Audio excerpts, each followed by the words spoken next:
Hey, this is Sandy. And Randy. And we're here on AT Corner. Being an athletic trainer comes with ups and downs, and we're here to showcase it all. Join us as we share our world in sports medicine. Welcome back to another episode of AT Corner. For this education episode, we are exploring a concept that is very foreign when you're working in athletics, and that is sleep.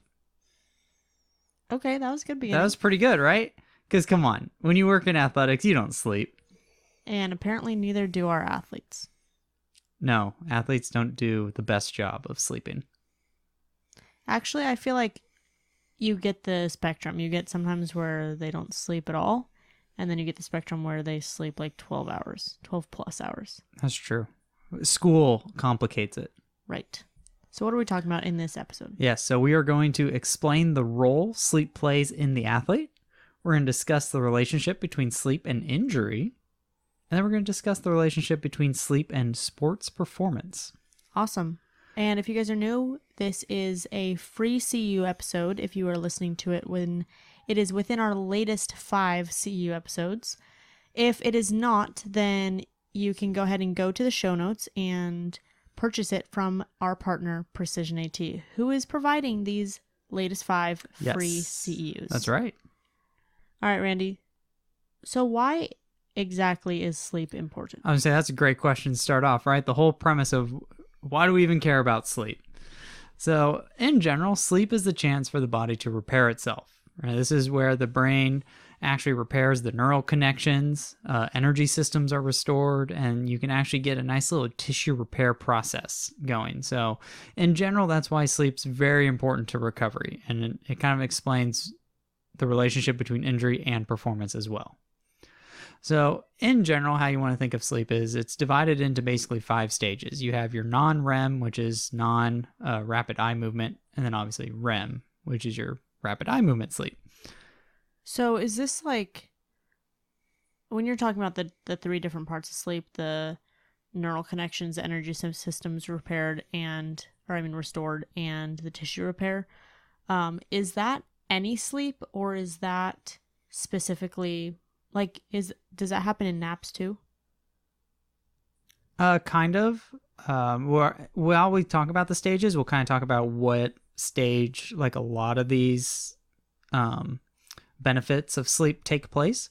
But it could take place in naps a little bit, yes, especially if you are in a sleep-deprived state.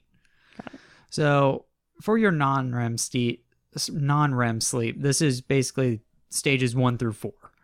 So stage 1 and 2, really not going to talk about it that much. This is kind of like your non-restorative sleep. So basically, if you're stuck in this stage or spend a lot of time in here, you're not getting a lot of benefits of your sleep. Does stage 1 and 2 and 3 and 4 refer to like how light or deep, or what are yes, the stages? So stage 1 and 2 are a lot lighter. So basically, stage 1 is the transition between being awake and you're starting to fall asleep. So this is where the external stimuli starts to diminish, and then you're kind of progressing like into stage 2, and then stage 3 and 4 is your deeper levels of sleep. Obviously, there's a lot that goes into that with like brain waves and like how they measure sleep. So I'm definitely oversimplifying the answer, right? But that's essentially how you look at it. I mean, it's kind of good because if you could simplify it or oversimplify it, we're gonna take that information and just continue to simplify it, or at least use the simplification when we're talking about talking to our athletes and patients. So yes, and that's why stage 1 and stage 2 are kind of viewed as non-restorative, because you're still very light into the sleep. There's not a lot of like physiological benefits that are happening compared to like stage 3 and 4, which in those last 2 stages, the stage 3 and 4, you see the highest level of cell restoration, and a lot of this can be due to, that's really where growth hormone secretion peaks, is right around stage 3 and 4. So you're starting to see where the energy systems get restored, cells are starting to repair themselves. So that's a big area for actually those recovery aspects of sleep and how it just kind of makes your body feel good. And then we go into REM sleep. This is your rapid eye movement sleep. And this is believed to occur around 90 minutes into your sleep cycle. So obviously we sleep longer than an hour and a half. So essentially your body... I hope we sleep. Yeah. So basically for those, recommended 8 to 10 hours if you're an adult. basically your body goes through all these stages like in a cycle while you sleep. So you're not just going to spend some time in stage 1 and then never see it again, right? You're going to go alternating through these cycles. So when I was reading about the stages of sleep, this one article had the best description of REM sleep, and I started dying laughing, and that's how you know you're nerdy when you laugh at this. They called REM sleep a hallucinating brain in a paralyzed body. So I thought that was the most hilarious analogy ever, or description, I should say. So during REM, you don't move? Yeah, this is basically your brain. It's funny, they actually looked at the brainwaves, and REM sleep has the very similar brainwaves to when you're awake. So this is like the idea of this is where you're dreaming and like, so you're problem solving. Exactly. You know when you go to sleep with a problem and then you wake up with a solution? Exactly. REM sleep. That's why. Yep. Thanks, REM. Yeah. Yeah. Thanks, REM. Yeah. So essentially this is, the brain starting to, build those connections. And it is important for how they describe memory consolidation and brain plasticity, which is basically just saying how you form memories and how your brain learns. A key function of REM is you do see myofibril restoration. So you're still getting some recovery of your myofibrils, of your muscles, and increased protein synthesis as well. So you can see why sleep has a really big repair process and recovery process. And of course, like we said, the learning aspect, which I didn't look for this specifically, but I'd be very intrigued. How does sleep affect motor learning? That is a good question. Right? If you're trying to learn a new movement pattern, could sleep prove beneficial there? Right. I mean, it's good for all other types of learning. Why not motor? So essentially, like, we learn something and then we go to sleep and we store it. And your brain's still taking the time to build those connections.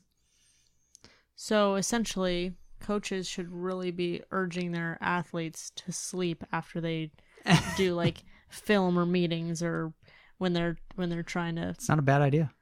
Trying to really work on technique or something. And you know what? That can tie into our sleep hygiene at the end. We're going to talk a little bit about how we can maybe improve some sleep. Yeah, this is a big episode. Hope it doesn't put anyone to sleep, though. Get it? It's a sleep episode. I was waiting for that one. I had that one in the holster ready to go. Of course you did. All right. So now that we talked about what sleep is, why it's beneficial, now we have to talk about, okay, the whole point of why we made this episode is how does sleep affect injury risk?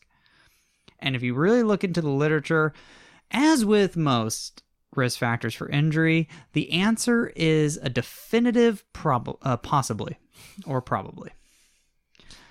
Sounds like research. Yes.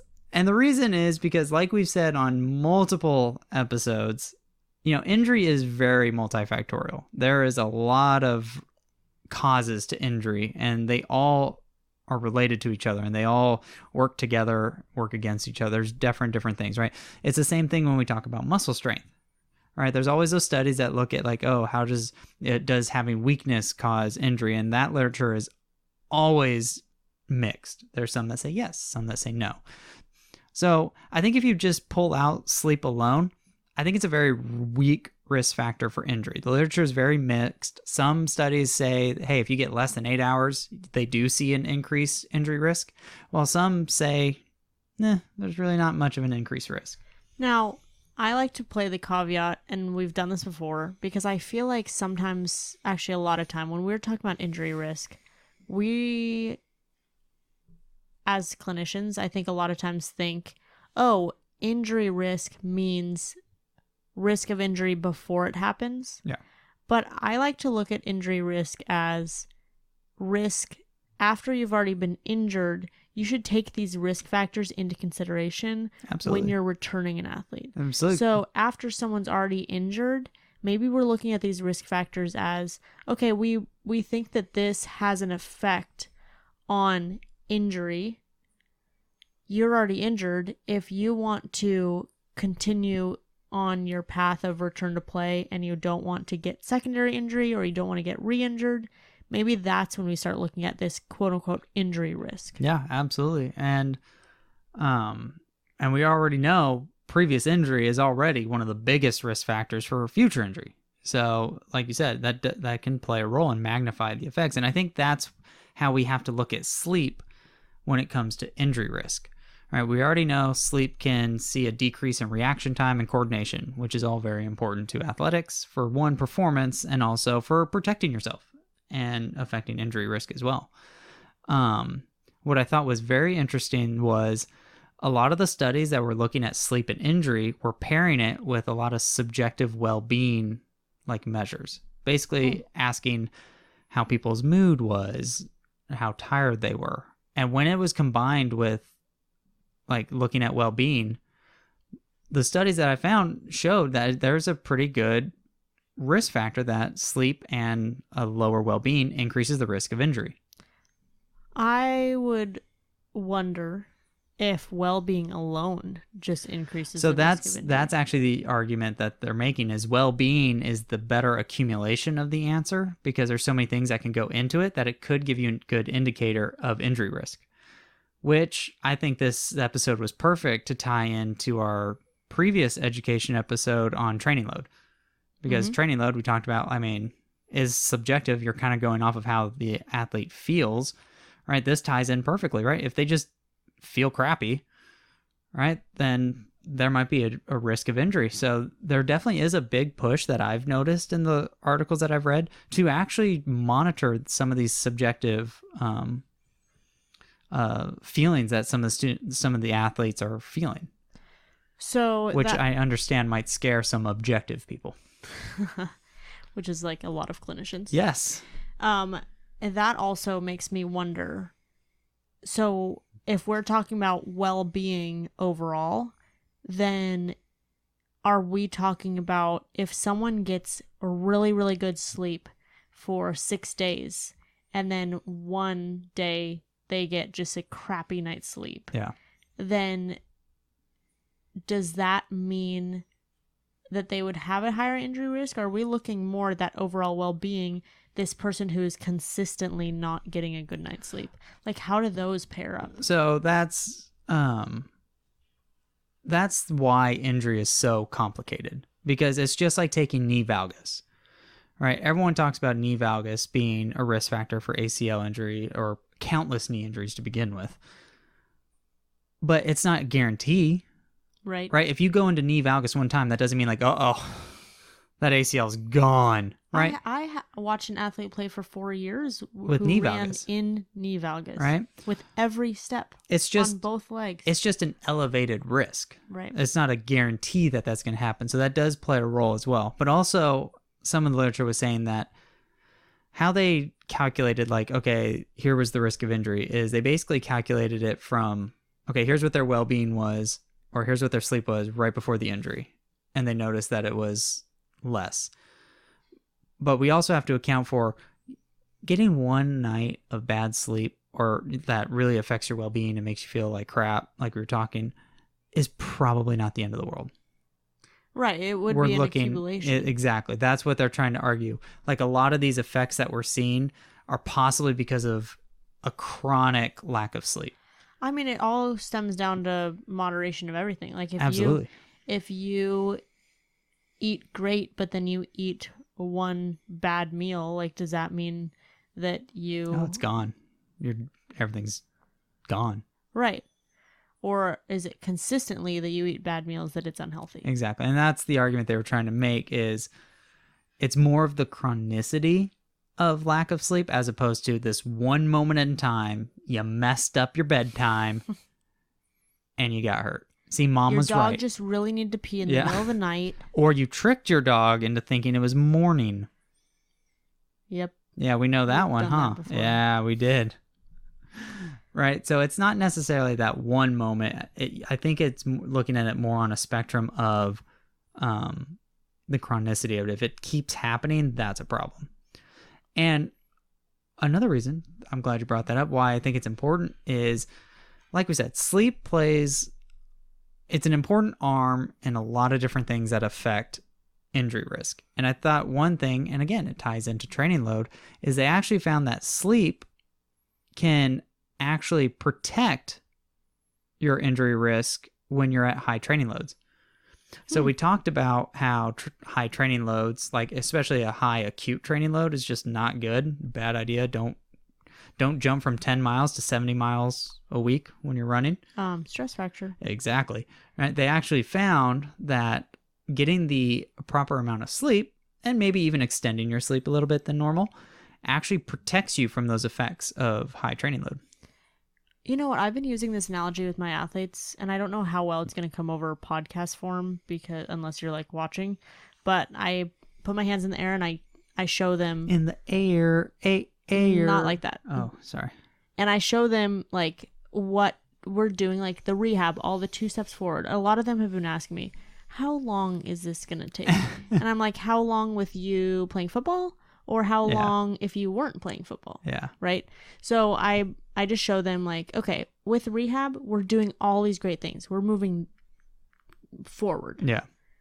But every time that you plant, every time that you cut, every time that you re-irritate it, we're moving backwards. Ooh, that's a good one. It's that balance of like, how much are we moving forward that we're also negating with that moving backward. As long as we're moving forward more than we're moving backward, we're still making a positive. Yeah. Right? So I think that kind of shows like the work hard, sleep hard. Yes. Because if you have a high training load and then you have the high sleep load, it's the you're able positive to, and the negative, and you're able to still factor out that middle. And we talked about sleep being crucial for the repair process so that it can help handle that higher training load, which obviously on the flip side, if you have a high training load and you're not getting a lot of sleep, right now now it's like putting a magnifying glass and magnifying the problem. So we already know high training load's bad. Now if you pair in, well, I'm not going to sleep much, now it just got even worse. So to put an arbitrary number, right, if training load increased your risk 5 times. This is made up numbers. Please don't quote me on that. Right? Lack of sleep has now magnified it to like 8. Right? So it's like that's what you're getting when you have sleep. Sleep's not necessarily like the end all be all for risk factors, but it can definitely be a contributor to all these other risk factors and magnify them if you don't have proper sleep. But it's just like a snowball effect. Exactly. But it can also dampen those risks if you get a good amount of sleep. Makes sense. All right. So now that we talked about injury risk, now we got to hit the stuff that the athletes really want to dive into, and that's athletic performance. All right. We're all about performance here. You know, performance is how I get my buy-in. That is true. For arch strength. Yeah, that's true. I tell them it's going to help not only with their balance, which they don't really care about, but it helps with their sprint speed. And as soon as I say those words, buy-in there. Well, because you just told them it makes them faster. I know. And they're all in on getting faster because we're all going to the NFL. Absolutely. So having a lack of sleep has been shown, I loved how they worded this one, has been shown to decrease motivation. When you are tired, you are not motivated to do anything. No chance. Which, again, that proves that could really kill athletic performance. Yeah. Like if you're not motivated to do a task that much, you're probably not going to care to do it. It's a case of the Mondays.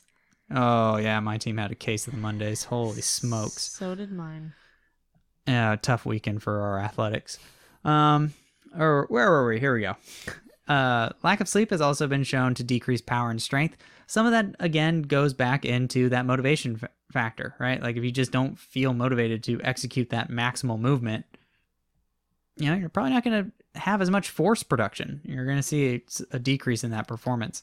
This kind of reminds me of like people and anyone who's struggled with anemia or being anemic will like resonate with this. When you are fatigued and you try to do stuff versus when you have enough iron and you're not fatigued, there's such a difference. Big time. Like, I don't even know how to explain it. Like, just, it's that motivation. Yeah. Yeah, 100%. And they found this like decrease in like power and strength in repeated bouts. So in maximal exercise, like if you're doing you're maxing out or something like that, you may not see that much of a difference whether you're tired or not. But some of that makes sense because it's also kind of like in the DOMS research anyways, like when we talk about recovery, right? Being sore may not affect your max performance. So your 1 rep max, right? If you're maxing out that day, you still might be able to do it and hit your normal reps. But in what sport besides Olympic lifting, in what sport do we just do one thing one time? I feel like you get pretty close with like your throws. But they have to repeat the throws. You don't just throw once and like, yeah, I'm out. But like 3, it's like your 3 rep max. That's true. That's true. That's a good argument. You asked for the closest. That's true, yeah. That's the closest I got. So in repeated bouts, which, a lot of team sports, you're doing things multiple times. So that decreased power and strength, that could be a problem. You could see a big drop off in athletic performance there.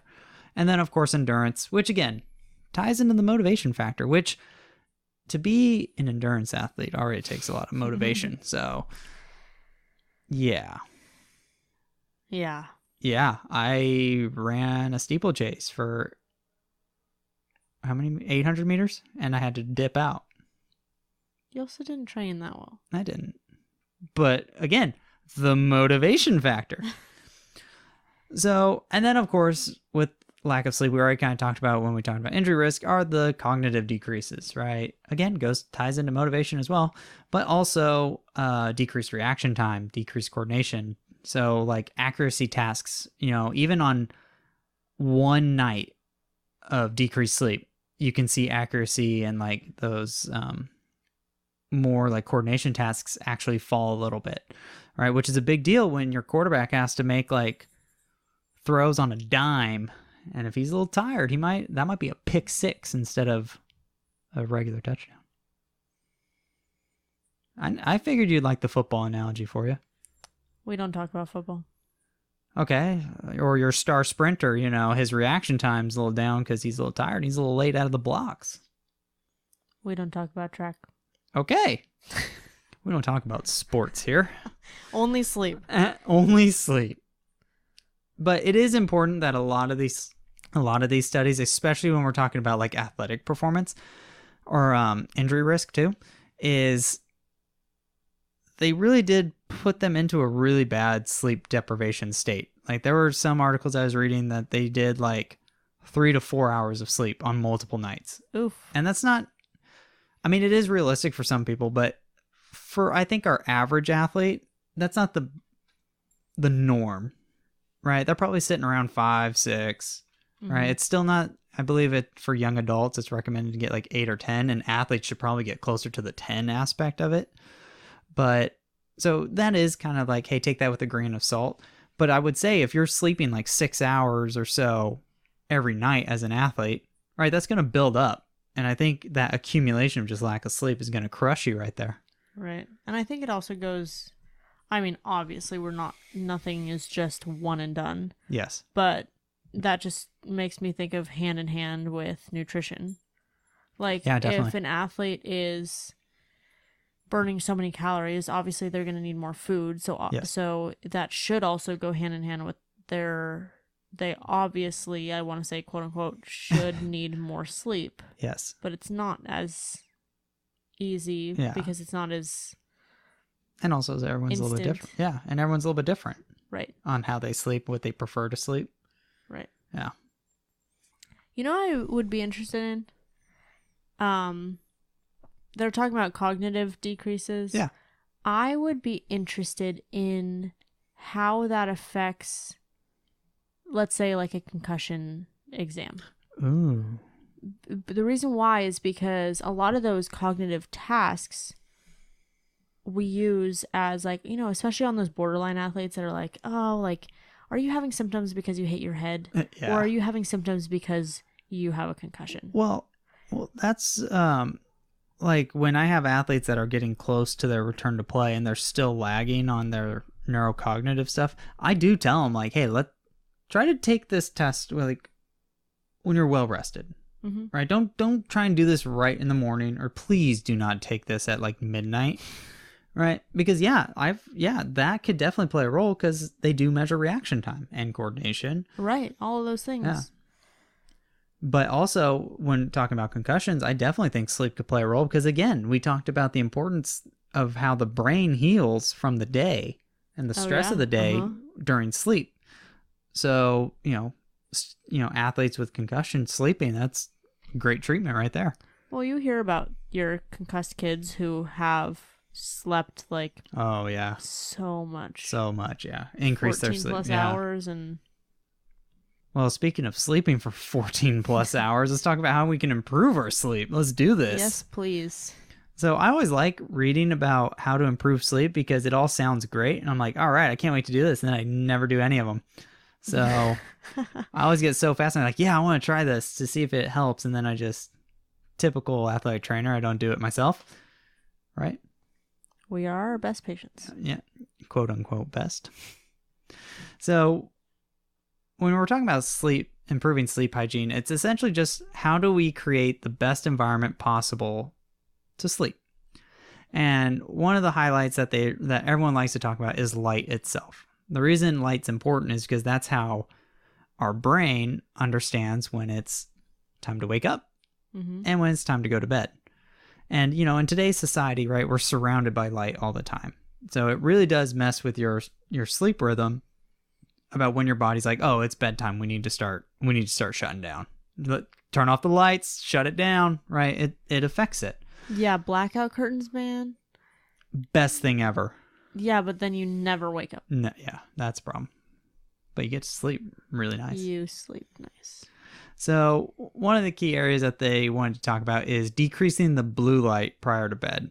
And I've seen stuff saying limit electronic use around 30 minutes to bed. I've seen some stuff that says up to an hour before bed, which again in today's world is pretty tough to do in general. But just even adding like glasses that filter blue light could make a big difference. And the reason the blue light's the problem is because there's literature showing that blue light actually decreases your body's melatonin production, which melatonin is what tells your body like, all right, you're going down. It's bedtime. So the blue light's the problem, and they were saying the red light is good. Red light actually doesn't have any effect on melatonin, so that's why the blue light filter is better, because then you can still do electronic stuff without affecting your melatonin. By the way, you can do this on your phone. So I go on my Apple iPhone, I've taken the blue light off all day long. Yeah. I don't remember how I did it, but I'm sure if you message me, I can go into my settings and look. Yeah. It does make your screen a little bit yellow, which makes I'm used to it, but now that when I hand my phone to someone, they're like, "Oh, your phone's yellow." So, but honestly, like, if I don't have to wear blue light glasses to look at my phone, like, I get enough screen time. Yeah. That's true. And the next kind of talking about light is what they call a dawn simulation, which essentially is you're waking up to a light progression. So instead of just all of a sudden all the lights come on, or like you're waking up to a dark room, you have some kind of system that apparently the lights gradually turn on. So then it simulates dawn, and then your body's naturally using that light to like, oh, it's time to start waking up. I have never heard of that. It sounds cool, but I'm sure it's expensive.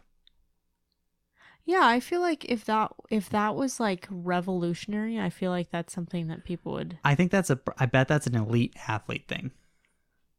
I feel like it's got to be. But I would love to find something that does this because that's kind of cool. Yeah. And again, it sounds cool. Will I ever probably do it? Probably not. I mean, remember when we were going on our hiking trip and we had to wake up here at our time, 2 a.m.? Yeah. We trained our bodies to wake up at 2 a.m. so that it would be 5 a.m. when we would go on our hiking trip. We did. On the East Coast. So some easier tasks. One simple task that I thought was really cool was having a consistent bedtime. And the reason this is important is because now it sets your circadian rhythm, right? If you know, hey, we're going to bed around this time, your body's already adjusting to that clock, which, again, athletics makes that very hard to do. But as long as you're being, in general, consistent, that could be huge. And it's a quick way to improve your sleep. This consistent bedtime thing, there are a lot of different sleep trackers you can use. You can use your watch. You can use, I have an Aura ring that my friend gave me, and it's really cool. I mean, it shows like the trends, and those things that you look at activity trackers and it's like, okay, well, how accurate is this? But it's not necessarily about the accuracy. It's more about the consistency. And that's how I look at it, because it does show like, oh, when am I in light sleep? When am I in REM sleep? When am I in deep sleep? Exactly. How accurate are those numbers? I don't know, but at least I can look over time, because it should be, it's always recording me. Yes. And it actually, one of their new updates, it has a tracker that says like the last 7 days and what my bedtime is, and you can see my trend of like, okay, what's my average bedtime? How much have I been deviating from that? So it's actually really cool. It's like a visual. It's funny you bring that up. The actual validity of like the wrist monitors for like sleep and stuff are actually pretty good. Really? It actually does a good job of mapping your sleep. Now, is it perfect? No. There's still the gold standard of, it's a really long word to say. It's essentially one where they put like the electrodes on your head and then basically monitor your sleep and then look at the brainwaves. Like that's the gold standard, of course. But the wrist, like I think it's like wrist actigraphy or whatever. Like those are actually pretty valid. I've never heard so of you that. So you could use that to monitor your sleep. And like you said, like even if it's not giving you the exact measure, right? As long as it's able to reliably measure that change, right? You can still use it because you're looking for deviations. You're looking for changes. So if you do use that to monitor your sleep, feel good that it is a pretty valid measure. It's not perfect, but it's pretty good. It's not terrible, essentially, which I guess in research is pretty good if it's not terrible. Although I feel like it's also like the whole imaging thing where like you have back pain, you go get imaging, you find out something's wrong or something's not wrong, and then suddenly something is wrong or something's not wrong, Whereas I feel like I definitely knew I woke up throughout the night before I started like looking at my sleep patterns. But now that I get a graph every morning that shows me how much I wake up throughout the night, it's kind of like, oh, it's like that back imaging. Yeah, exactly. Another task, and again, it's somewhat simple. It doesn't require a lot of equipment, I should say. Obviously, in athletics, it's really hard for our student athletes and us, ourselves. We are a part of this sleep discussion as well. What are you talking about? We have treatment tables we can sleep on all day long. Well, that will go into the nap section. Don't worry. But sleep extension. So essentially, just increasing your sleep by another. They had it like 30 minutes or an hour. This really comes in handy for if you're already in a sleep deprived state. So if you already had a lack of sleep, trying to get an extra 30 minutes or hour over your normal you can see an already big gain in your function. Does that? Yes. So sleeping in the weekends. If you're sleep deprived, yes. Who's not? But please tell me who is not sleep deprived. If you have already good sleep, actually sleeping in longer than your normal is actually detrimental. You know what? I feel like when I actually had really, really good sleep, I wouldn't sleep in. Staying in bed too long is actually detrimental, and it actually makes you feel tired. I can see that. Yeah. I think we've all felt that before. Yes. And that ties into naps very well. So there's always a big argument on naps. I've heard coaches tell their athletes one thing, and then so a lot of people are like iffy if naps are actually good or bad. And the answer is both. So if you're shooting for a nap, they tell you to do a short nap. And this is basically what they tell you is about 5 to 30 minutes of a nap. And the reason this is important is because you don't want to start going through your full sleep cycle. So you're trying to avoid going into your deeper areas of sleep, because if you interrupt that, that's where you get that grogginess and that fog, and you're like, oh. Which actually really is interesting, and this goes again with the how accurate are these sleep trackers, but like my sleep tracker pretty much shows I go straight into deep sleep when I fall asleep. And so I wonder. I could actually imagine that. Yep. Yeah. Yep. But if you're going to nap for a long time, you might want to go an hour and a half. And the reason, if you're going to nap for a long time, to shoot for that 90 minutes is because that basically gives you a sleep cycle. What if you do 3 hours? Like twice that? It would give you 2 sleep cycles. But is that as long as you're recommended? as long as you're ending your sleep cycle, that might be all right. But I mean, 3 hours is a long time. Right, it is. So yeah, that's a long time. Well, I mean, some people are like long nappers. Like they're like, oh, I'm just gonna catch up on some sleep. Yeah. You know, actually, this is some good wisdom that I learned in like a long time ago that I should probably fact check before putting on a CU episode. Okay. Sorry guys, just disclaimer, I did not read about this. So I actually learned it in a psych class. So there's some backing to it. REM sleep. If you are deprived of REM sleep, your body tends to try to catch up. Uh-huh. And so when you're deprived of REM sleep, then when you do have time to sleep and you do go into that REM, that's when you have more intense dreams. Ooh. Because in a shorter period of time, you're getting more REM. You're hallucinating more. Exactly, with your body paralyzed, right? So your body is more likely to have those nightmare dreams or more my gosh. Right. So if you have been sleep deprived, that's why a lot of times people will wake up and be like, oh, I have like really intense dreams right now. That also goes into the factor why you shouldn't take, melatonin? Yeah. Over a long period of time. I can see that. The reason why is because melatonin prevents you from going into either enough REM sleep or prevents you from going into REM sleep. So, like, for example, I know people who have taken melatonin for a long time, and now if they don't take it, then they get like night terrors or like really bad nightmares. That's crazy. Because their REM sleep is essentially trying to catch up. Yeah. So, again, don't check me on that. I'm going to look it up later. Hopefully it's all good, but I did learn that from a psych class. Interesting. I did not read it in a research article. It is not part of the CU. Yeah, we won't put that one on the quiz then. And then obviously it kind of goes without saying, you probably shouldn't nap late in the day, right? Because then it ties into your actual rhythm, and it actually goes into nighttime.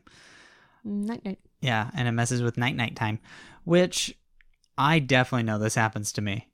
Even if I did a short nap, which on average, this is not good. I nap about an hour, which messes me up. Which then I always tend to do it towards the end of the day, which I already know is going to mess with my sleep. I need to be better about my sleep. My sleep's a mess, apparently. You sleep more than I do. Probably because I don't get good sleep. Yeah. Because I'm reading off the computer before bedtime. I'm reading my research articles. See, there's a benefit. Nothing more nerdy than what you just said. Yeah, it affects my sleep because I'm reading, because I'm trying to be a better AT every day. Yes. Hey, I used to print them out. See, me going digital is affecting my health. But it's saving trees. I used to print out a lot. My classmates can definitely vouch for that one. Yeah. I printed out a lot. So speaking of, how many references did we use for this episode? I believe it's like 14, 15 around there. Okay, so if you guys want to check out those references, make sure you go down to our show notes. We'll have the website listed, which is also where you can find the CEU link. Again, it is free if you're listening to it within the last 5 episodes. Thank you, Precision AT. Last 5 CEU episodes. Yes, thank you, Precision AT.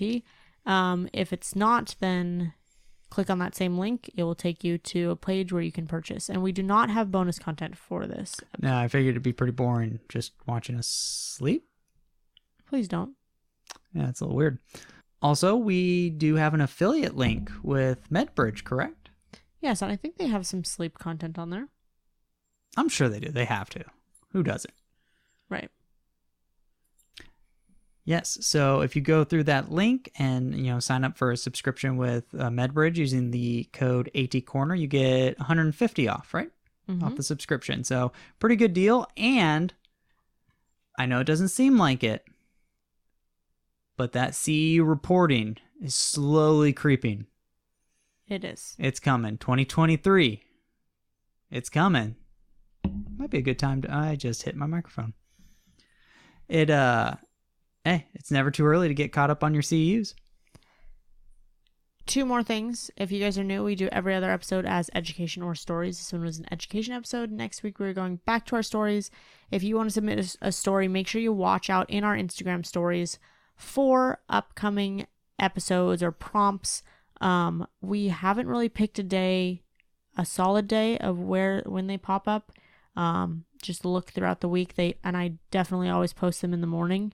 So look out for that. Mm-hmm. And then lastly, we have a Facebook group. So if you want to comment on this episode, if you want to talk about sleep, if you want to hear other clinicians and engage in discussions about that, head over to our Facebook group at facebook.com/group/ATcornerpodcast. Yep, we'll be there. Got anything else, Randy? Nope, that was perfect. Thank you for helping us showcase athletic training behind the tape. Bye.